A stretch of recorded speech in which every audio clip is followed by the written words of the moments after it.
আসসালামু আলাইকুম dear viewers, English language subject থেকে সবাইকে স্বাগত জানাচ্ছি আমার আজকের ভিডিও লেকচারে। আমার আজকের ভিডিও লেকচারটি হচ্ছে 25 এপ্রিল 2025 তারিখে অনুষ্ঠিত বন অধিদপ্তরের বন প্রহরী পদের নিয়োগ পরীক্ষার ইংরেজি প্রশ্ন ব্যাখ্যা সহ সমাধান। ভিডিওটি শেষ পর্যন্ত দেখুন, আশা করি উপকৃত হবেন ইনশাআল্লাহ। চ্যানেলটি সাবস্ক্রাইব করুন, নিয়মিত আপডেট পেতে বেল আইকনে ক্লিক করে রাখুন।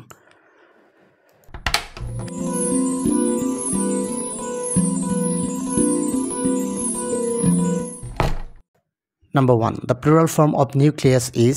তো আমরা জানি যে নিউক্লিয়াস এর প্লুরাল ফর্ম হচ্ছে নিউক্লেই, অর্থাৎ NUCLEI, নিউক্লেই। অপশন গ হচ্ছে এখানে কারেক্ট। নাম্বার 2, অ্যাডমিট শব্দটির নাউন নিচের কোনটি? তো অ্যাডমিট অর্থ হচ্ছে ভর্তি হওয়া, এটার আরেকটি অর্থ হচ্ছে যে সত্য স্বীকার করা। তো অ্যাডমিটের অরিজিনাল নাউন বা একদম অরিজিনাল ডেরিভেটিভ হচ্ছে admission.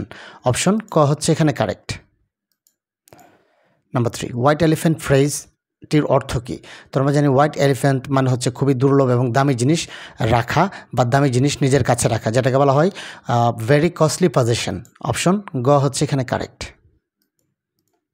Number 4, fill in the blanks with appropriate article. My brother is dash amad. তো এখানে যে ক্লুটা আছে সেটা হচ্ছে এম উচ্চারণ করতে এ আসে, অর্থাৎ ভাওয়াল সাউন্ড চলে আসে। তো আমরা জানি যে ভাওয়াল সাউন্ডের পূর্বে আর্টিকেল এন বসে, সো এখানে আর্টিকেল হবে এন। অপশন খ হচ্ছে correct. Number 5, fill in the blanks. He always dash to school. তো এই সেন্টেন্সের যে ক্লুটি আছে সেটা হচ্ছে অলওয়েজ। আমরা জানি যে কোনো সেন্টেন্সে অলওয়েজ, তারপর রেগুলারলি, নর্মালি, অকেশনালি এগুলো যদি থাকে তাহলে এটিকে প্রেজেন্ট ইনডিফিনিট টেন্সে করতে হয়, অর্থাৎ অলওয়েজ থাকা এই সেন্টেন্সটিকে প্রেজেন্ট ইনডিফিনিট টেন্সে সমাধান করতে হবে। তো এক্ষেত্রে প্রেজেন্ট ইনডিফিনিট টেন্সে আমরা জানি যদি subject third person singular number হয়, হি হচ্ছে থার্ড পারসন এবং সিঙ্গুলার নাম্বার, সুতরাং ভার্বের সাথে এস বাই এস হবে। সো সব মিলিয়ে অ্যান্সার হচ্ছে গোজ। অপশন গ হচ্ছে এখানে correct. He always goes to school. Number 6, in black and white means. তো আমরা জানি যে ইন ব্ল্যাক অ্যান্ড হোয়াইট মানে হচ্ছে লিখিত, অর্থাৎ লিখিত রূপকে ইন ব্ল্যাক অ্যান্ড হোয়াইট বলা হয়। অপশন ঘ হচ্ছে correct, in writing. Number 7, what is the synonym of competent? তো আমরা জানি কম্পিটেন্ট মানে হচ্ছে যে সক্ষম বা দক্ষ।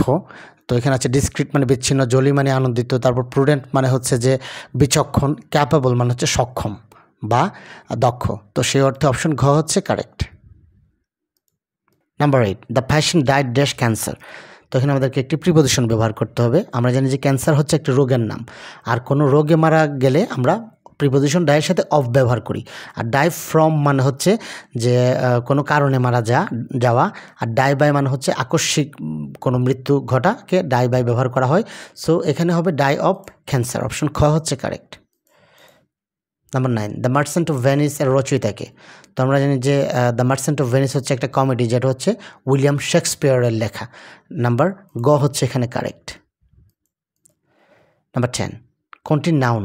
তো এখানে 4টি ওয়ার্ড আছে। তো এখানে আছে সে হচ্ছে মূলত verb, speak of verb, tell of verb.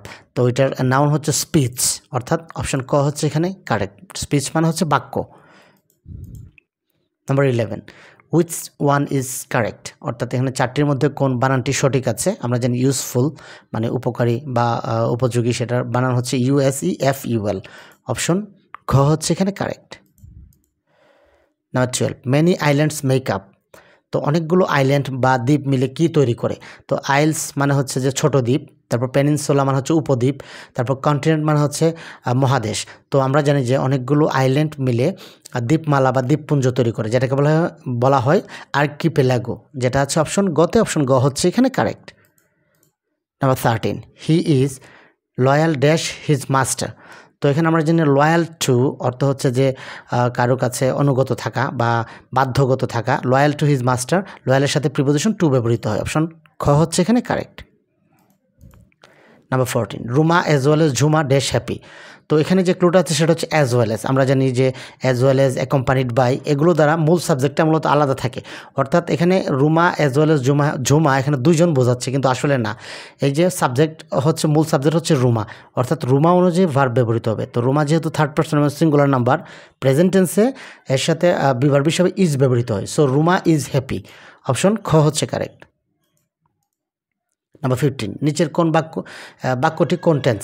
I have received your letter. তো এখানে আমরা দেখতে পাচ্ছি সাবজেক্ট, তারপর হ্যাভ ভার্ব অর্থাৎ হ্যাভ আছে এবং মূল ভার্বের পাস্ট পার্টিসিপল ফর্ম আছে। সো এটা হচ্ছে প্রেজেন্ট পারফেক্ট টেন্সের structure.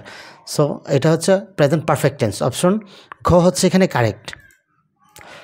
Number 16, what is the antonym of cold? তো আমরা জানি যে কোল্ড মানে হচ্ছে ঠান্ডা, আর এখানে আছে হার্ড মানে হচ্ছে কঠোর বা কঠিন, সুইফট মানে হচ্ছে দ্রুত, তারপর স্ট্রং মানে হচ্ছে শক্ত। তো কোল্ড যেহেতু ঠান্ডা, তার অপোজিট হচ্ছে হট অর্থাৎ গরম, অপশন গ হচ্ছে এখানে correct. Number 17, everybody should dash their old parents. তো আমরা জানি যে সবাই তার বাবা মাকে দেখাশোনা করা উচিত। তো এখানে লুক অ্যাট মানে হচ্ছে তাকানো, লুক আপ মানে হচ্ছে ডিকশনারিতে কোনো ওয়ার্ড খোঁজা বা তন্ন করে খোঁজা, তারপর লুক ইন্টু মানে তদন্ত করা, আর লুক আফটার মানে হচ্ছে দেখাশোনা করা অর্থাৎ টেক কেয়ার অফ সামবডি, সেক্ষেত্রে আমরা লুক আফটার ব্যবহার করি। সো এখানে everybody should look after their old parents, option গ হচ্ছে এখানে correct. Number 18, may Allah help you, what kind of sentence is this? তো আমরা জানি যে মে, তারপর সাবজেক্ট, তারপর প্রিন্সিপাল ভার্ব, অবজেক্ট, এই স্ট্রাকচারটা মূলত হচ্ছে অপটেটিভ সেন্টেন্সের, যেগুলো দ্বারা মূলত কোনো উইশ প্রকাশ করা হয় বা কোনো প্রার্থনা প্রকাশ করা হয়, সেগুলোকে অপটেটিভ সেন্টেন্স বলে। সো এই স্ট্রাকচারটা হচ্ছে মে দিয়ে শুরু হতে পারে একটা, আরেকটা হচ্ছে লং দিয়ে শুরু হবে। সো এটা হচ্ছে অপটেটিভ সেন্টেন্স, অপশন ক হচ্ছে correct. Number 19, he dash bracket আছে গো 10 minutes অ্যাগো। তো এখানে যে ক্লুটি আছে অ্যাগো, আমরা জানি যে অ্যাগো, ইয়েস্টারডে, ওয়ান্স আপন এ টাইম, এগুলো যদি কোনো সেন্টেন্সে থাকে অর্থাৎ এটা পাস্ট টেন্সের লক্ষণ, এটা পাস্ট ইনডিফিনিট টেন্স হবে। এগুলো কোনো সেন্টেন্সে থাকলে ওই সেন্টেন্সটিকে পাস্ট ইনডিফিনিট টেন্সে করতে হবে অর্থাৎ সাবজেক্ট প্লাস ভার্বের পাস্ট ফর্ম। সো গো এর পাস্ট ফর্ম হচ্ছে ওয়েন্ট, অপশন ক হচ্ছে এখানে correct. Number 20 and the last one, সে এখন বিপদমুক্ত, এটাকে ট্রান্সলেট করতে হবে ইংরেজিতে। তো আমরা জানি বিপদমুক্ত হচ্ছে out of danger, so he is out of danger now. তো যেটা আছে অপশন ঘতে, অপশন ঘ হচ্ছে এখানে কারেক্ট।